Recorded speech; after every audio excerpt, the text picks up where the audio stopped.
Hello student, this is the last part of chapter number 8 of 9 science. In this video we will discuss uniform circular motion. First we will try to understand circular motion. Circular motion means motion in circular path. Simple. Circular path means you have the different path but these are not circular. आपके पास एक ये rectangular track है, hexagonal है या octagonal है. आप इनमें देखें कि if you have to travel from D to A then B then C then again to D. In rectangular path you need to change your direction 4 times.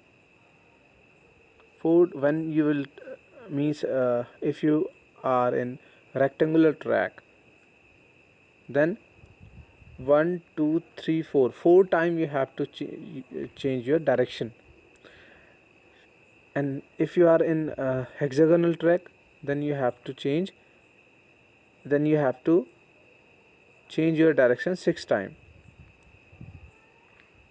अगर आप इस ट्रैक पे मूव कर रहे हैं तो आपको 6 टाइम आप अपनी जो डायरेक्शन है उसको चेंज करना पड़ेगा. यहाँ ऑक्टागोनल में 8 टाइम आपको अपनी डायरेक्शन को चेंज करना पड़ेगा अगर आप इस ऑक्टागोनल स्ट्रक्चर फिगर पे ट्रैक पे मूव करना चाहते हैं फ्रॉम जी टू जी से वापस जी पे आना चाहते हैं तो. बट सर्कल में आपको हर पॉइंट पे अपनी डायरेक्शन बदलनी होगी. अगर हम बात करेंगे कितने टाइम हमको यहाँ पे अपनी डायरेक्शन बदलनी होगी तो वो होगा इन्फिनाइट टाइम. आपको हर पॉइंट पे अपनी डायरेक्शन बदलनी होगी. You can see this in each point you have to change your direction. So circular motion क्या है? Motion in circular path. Circular path is this. तो एक सर्कुलर पाथ पे अगर मोशन आपका हो रहा है तो उस मोशन को बोलेंगे सर्कुलर मोशन. अब यूनिफॉर्म सर्कुलर मोशन किसको बोलेंगे? Uniform circular motion means when an object move in a circular path with uniform speed or constant speed. Constant means same distance, equal distance in equal interval of time.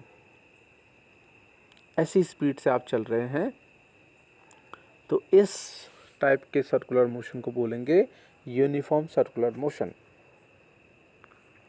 देखिए speed तो यहाँ पे क्या है? Constant है, uniform है. क्या velocity भी कांस्टेंट होगी? देखिए वेलोसिटी क्या है? Velocity is a vector quantity. हम बहुत पहले इनिशियल वीडियोज़ के अंदर इस टॉपिक के जो फर्स्ट सेकंड थर्ड वीडियो है उसमें हम डिस्कस कर चुके हैं कि वेलोसिटी में मैग्नीट्यूड और डायरेक्शन दोनों होते हैं. यहाँ पे देखें आप, मैग्नीट्यूड तो नहीं बदल रहा लेकिन डायरेक्शन बदलती है. अगर डायरेक्शन में चेंज आ रहा है दैट मीन वेलोसिटी में भी चेंज है, क्योंकि वेलोसिटी डायरेक्शन पर भी डिपेंड करती है.